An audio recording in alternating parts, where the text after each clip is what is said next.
Assalamu alaikum dear students. Now we will start the principle of tachometer.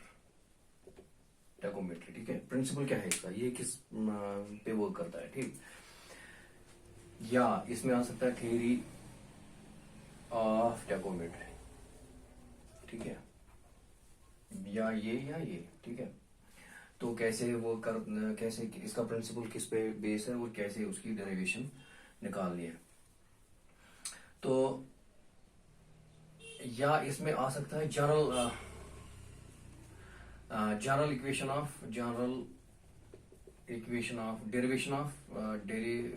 Of general equation of tachometer, ये भी आ सकता है, ठीक। वो है D = KS+C, ये निकालना है। देखते हैं ये इसकी क्या इंपॉर्टेंस है इस इक्वेशन की, ठीक है। तो यहां पे मैं टैकोमीटर बनाऊंगा, tachometer just like this, and this is objective lens, ठीक है, एंड दिस इज डायफ्राम।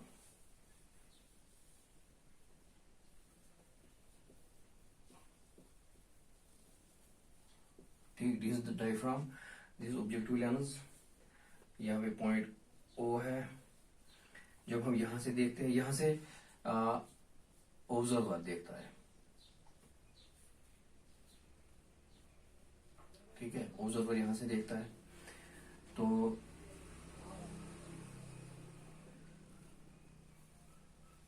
ठीक, यहां से एक रे ऑफ लाइट जाएगी, फिर रिफ्लेक्ट होके वापस आ जाएगी, ठीक है। ये O पॉइंट पे मैच हुआ है, कोइंसाइड हुआ है, ठीक है।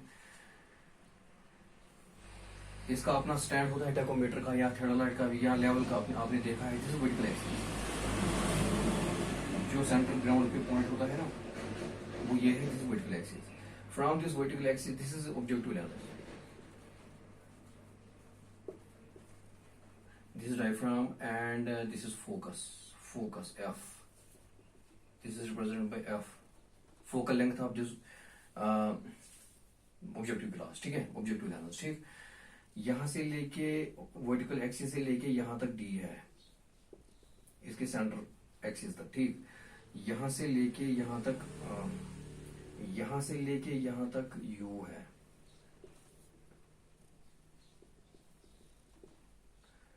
ये है A1, ये है A2, and this is C, this is C1, this is A2, this is A1। The size of image is I। यहां से लेके जहां से हम देखते हैं ना, दिस इज ऑब्जेक्टिव लेंस, ये सॉरी आईपीएस से जब हम देखते हैं ना, this is the size of this image A1 A2। ये है, मतलब जो A1 है ये नीचे चला जाएगा, A2 ये ऊपर चला जाएगा, ठीक है। बिकॉज रिफ्लेक्शन जब आती है वो आपको इन्वर्टेड दिखेगी, इरेक्ट बट इन्वर्टेड, ठीक। और this is the size of image जो आप देखेंगे ना, दैट वो represent by I. This is the point, this is D, horizontal distance between this point stop, ये स्टॉप स्टीरिया रॉड, ठीक है।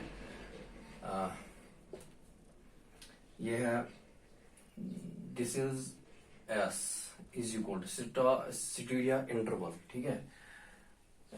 या स्टीरिया इंटरसेप्ट वो कितना आएगा, S इज इक्वल टू, अगर ये S1 है, ये है S2, ये है S3, जो मैंने आपको पहले बोला है इंट्रोडक्शन में, इज S3 माइनस S1, ठीक है, ठीक। तो यहां से लेके यहां तक V, ठीक। ये आप नोट करके रखेंगे। This is focus, this is F is focal length, objective, diaphragm, eyepiece, and this is the image, ठीक। ये आप नोट करके रखेंगे।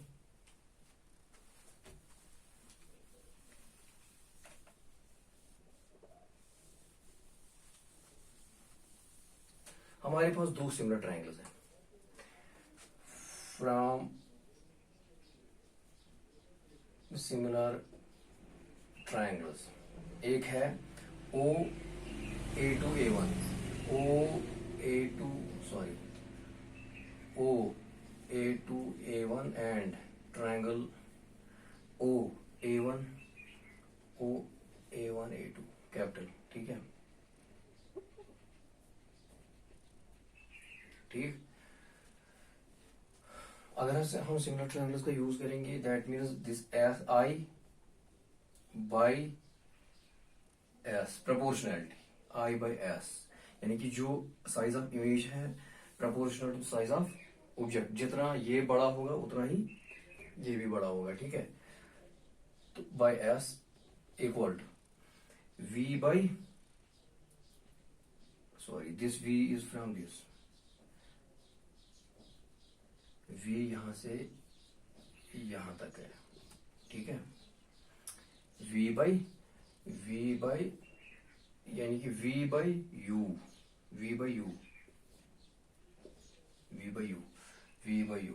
ठीक है, यहां से v अगर निकालेंगे v is equal to I by S into V into U, this equation first. ठीक है, इसके बाद फ्रॉम लेंस फॉर्मूला जो आपने पढ़ा है 1 by F is equal to 1 by U plus 1 by V. ठीक है, तो यहां से सब्स्टिट्यूट करो v का value 1 by F is equal to 1 by U plus 1 by I U by S implies 1 by F is equal to 1 by U plus S by I you.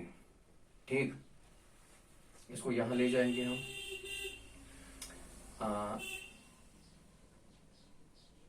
1 by F is equal to 1 by you अगर बाहर निकालेंगे 1 plus S by I. ठीक है, 1 plus S by I. ठीक, तो अगर यहां पे u निकालेंगे u is equal to F, इस u को यहां और f को यहां 1 प्लस एस बाई आई। ठीक है, this is second equation. But we know that d is equal to, जो ये d है ना, जो ये d है, this is u plus this small d। ठीक है, this is u plus small d। ठीक है, सब्स्टिट्यूट करो d इक्वल टू u किसके बराबर है, f into 1 plus S by I plus d, d equal to f plus F S by I plus d, और d equal to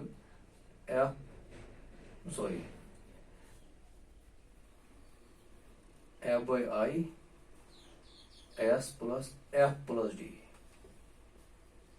ठीक है,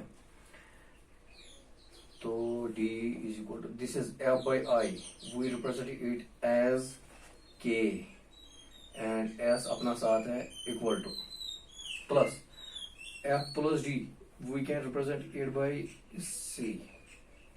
तो जो फाइनल इक्वेशन है that is K S plus C. This is the equation जो हमें निकाल, this is the general equation of tachometer when provided. इसमें दो assumptions है, when line of sight is horizontal and staff is held vertical. This is the general equation of tachometer when line of sight is horizontal, ये याद रखिएगा, and staff held vertical। ठीक है, this is the general where k is additive constant, multiplicative constant and c is additive constant। ठीक है, अगर किसी भी टेलीस्कोप में k इज 100, अगर किसी भी टेलीस्कोप में k का वैल्यू 100 निकला और c का वैल्यू 0 आया, that telescope we can say is analytical. Analytical telescope. ठीक है. ठीक, अगर k का वैल्यू 100 है, यानी कि एक्टिव मल्टीप्लिकेटिव कांस्टेंट का वैल्यू 100 है और c का वैल्यू 0 है, we can say that this telescope is called, this lens is called analytical lens, and that telescope is called analytical telescope. This is the general equation for, और यही equation हम where d is horizontal distance जो हमने निकाली अभी from instrument station to staff station. ठीक है, तो आपके पास d भी आ गया, इस इक्वेशन से हम d निकाल सकते हैं. दूसरी बात यह है कि हम इस इक्वेशन को इस तरह भी रख सकते हैं, f by i into s plus f plus d. ठीक है, f plus d. ठीक है, ये भी रिक्वायर्ड इक्वेशन है. किसी जगह आपको s is set of intercept, s is set of intercept, and f is focal length, I is size of image, f is फिर से focal length, and d is distance between vertical axis and objective lens. ठीक है, समझ आया? तो ये this is most important equation. ठीक है, दिस इज मोस्ट. ये भी या इस सूरत में या इस फॉर्म में आपको आएगा क्वेश्चन, या इस फॉर्म में आपको आएगा क्वेश्चन. अगर सीधे के भी दिया है, एस भी दिया है, सी भी दिया है, तो यही निकालना है, ये यूज करनी है. अगर इस फॉर्म में दिया है तो फोकल लेंथ वगैरह दिया है तो हम डिस्टेंस इस फॉर्मूला से निकाल सकते हैं. Both equations are important. Thank you. We can proceed forward.